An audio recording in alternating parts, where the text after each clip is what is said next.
네, 오늘 2부가 좀 일찍 문을 열었네요. 뉴스 속 투자의 아이디어로 이 시간 바로 또 출발하겠습니다. 중국 권력 변동의 수혜주를 찾다라는 제목인데 권력이 과연 어떻게 변동을 할지 궁금합니다. KNJ 스탁 매니지먼트의 강준혁 대표입니다. 어서 오세요. 네, 안녕하십니까? 네. 중국의 권력 어떻게 변화를 한다는 건가요? 자, 우리가 이제 보통 우리나라 같은 경우는 뭐 네. 정책 중심으로 돌아가기보다는 뭐 전반적으로 뭐 어떤 경제 상황이라든지 하는 부분 따라서 큰 로드맵이 이제 보통 정해지는 경우가 많고요. 여기서 보통 테마주라든지 하는 종목들이 나오는 경우가 많습니다.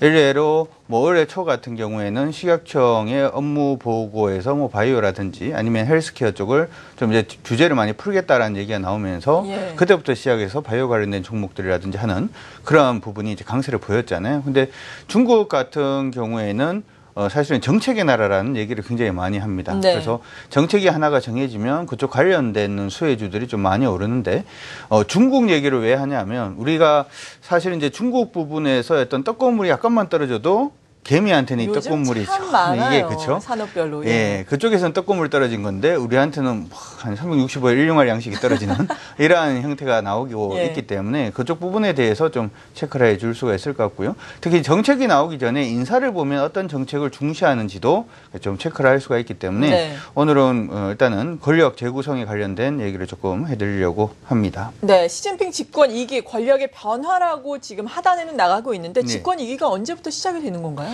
지금 시진핑 그 국가 주석이 이제 들어온 지가 2년 정도 됐거든요. 국가 주석이 예. 된 지가. 그래 지금 보게 되면은 한번 내용을 화면을 통해서 네. 한번 볼 수 있도록 하겠습니다. 지금 보니까 성부급 소위 말해 장관급입니다. 고위직 인사가 2년 동안에 33명이 교체가 되었는데 이전 같은 경우에는 이제 당파라든지 하는 쪽에 어떤 교체가 좀 많았다면 이번 2년 동안 교체된 분들을 좀 보니까 학자라든지 과학자라든지 아니면 기술자, 소위 말해서 뭐 이게 상해파냐, 뭐 어디 파냐, 뭐 이런 식의 어떤 파벌을 떠나서 근본적으로 학자, 과학자, 기술자 쪽에 좀 변화가 좀 많았다 이렇게 볼 수가 있을 것 같고요. 네. 특히 그 부분이 한 33% 정도가 그렇게 지금 변화를 했습니다. 그렇기 때문에 뭔가 이제 해볼 수 있는 시기에 현상 자체가 지금 일어나는 것이 아닌가 이렇게 생각이 드는데 여러분들 아시다시피 중국 쪽에 관심이 있으신 분들 같은 경우에는 최근 들어서 중국이 우주 관련돼서 굉장히 돈을 좀 많이 투자를 하고 있습니다. 예. 뭐 지금 가만히 보면은 이 화면에 지금 아래쪽에 표시가 되어 있는 마싱루이라고 하는 분하고 천주파라고 하는 두 분이 있는데 요 두 분이 요번에 이제 고위직에 들어오셨는데 네. 이 두 분 다 뭐 하시는 분이냐면 거의 중국에서는 우주통이라고 불리시는 그래요? 분들이거든요. 그래서 우주 관련돼 가지고 굉장히 중국에서 집중을 하고 있다 이렇게 먼저 말씀드릴 수가 있을 것 같은데 우주 관련해서는 사실 우리가 별로 먹을 거는 없습니다. 그렇죠. 뭐 예, 우주 관련된 종목이 있다는 얘기는 우리나라에서는 못 들어봤으니까. 그렇죠. 우리는 우리 우주를 개발하고 그렇죠. 걔들은 걔들의 우주를 개발하기 때문에 조금 더 우리가 주목을 해봐야 되는 부분은 화면 다시 보시면은 네. 여기 위쪽에 제가 적어놨는 천지닝이라고 하는 요 분에 조금 주목을 하실 필요가 있는데 이분 같은 경우에는 중국에서는 거의 천재라고 불립니다. 17살에 칭화대학에 입학을 하셔가지고 예. 30대 후반에 칭화대 총장이 되신 분이거든요. 그러니까 굉장히 엘리트다 이렇게 볼 수가 그러네요. 있는데 이분 같은 경우에 이제 환경부 부장으로 임명이 되시고 난 다음에 보니까 이 부분 자체가 중국의 어떤 스모그라든지 환경오염이 지금 굉장히 심하지 않습니까?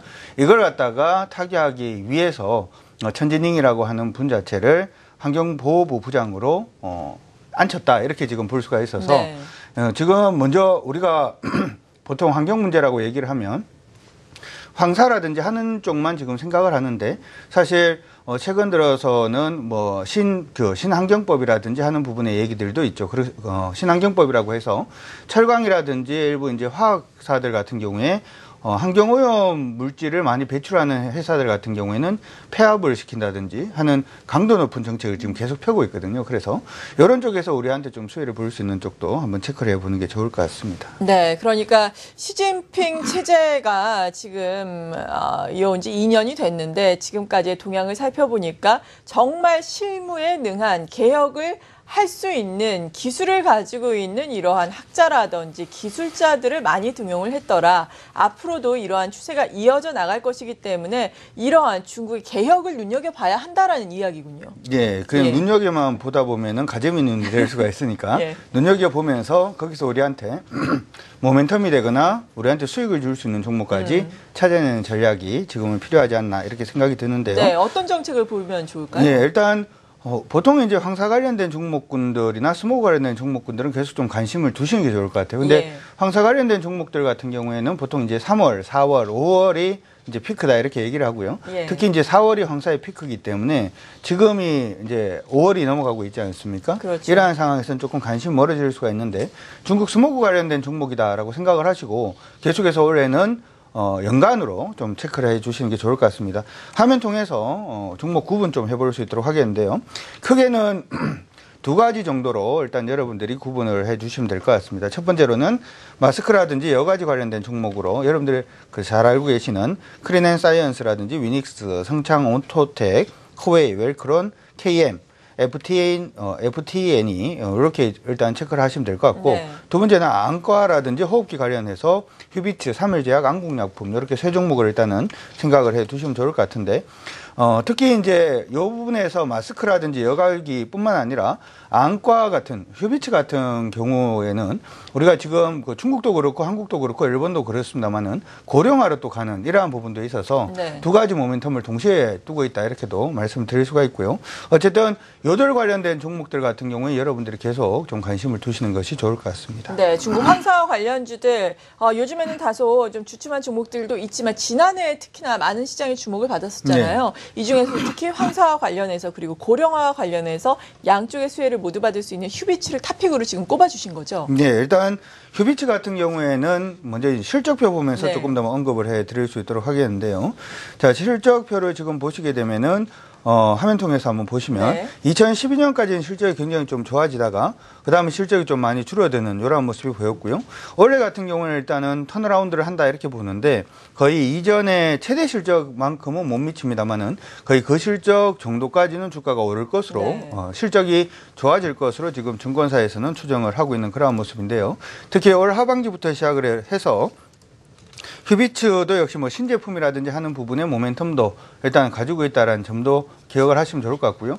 스모그라든지 황사로 인해서 안구 질환이라든지 하는 부분에 대한 문제들도 계속 좀 생길 수가 있죠. 그런 부분으로 인해서 휴비츠의 어떤 이익 실적 자체는 지속적으로 좀 성장될 가능성이 높지 않나 이렇게 생각을 해봅니다. 그래서 관련된 종목군들 중에서 사실은 마스크라든지 하는 관련된 종목군들은 단기 모멘텀에 의해서 주가에 그냥 등락이 일어날 네. 가능성이 높은데 그들 아까 보신 테마주들 안에서 실적까지 동반되고 있는 휴비츠의 경우에는 여러분들이 조금 더 체크를 해 주시는 것이 좋을 것 같습니다. 네, 그렇군요. 주가의 흐름을 쭉 보니까 정말 2012년 실적이 발표가 됐었던 2013년 1분기 정도까지가 주가가 상당히 좋았네요. 그 정도까지 회복이 된다라는 말씀이신 거죠? 네, 일단 아까 실적표에서 우리가 봤는 것처럼 예. 이전의 실적을 거의 올해는 회복을 하는 단계이기 때문에 주가의 이제 상승 자체를 이전 고점 언저리까지도 한번 노려봐 줄 수 있지 않을까 이렇게 네. 생각을 하고 있는데요.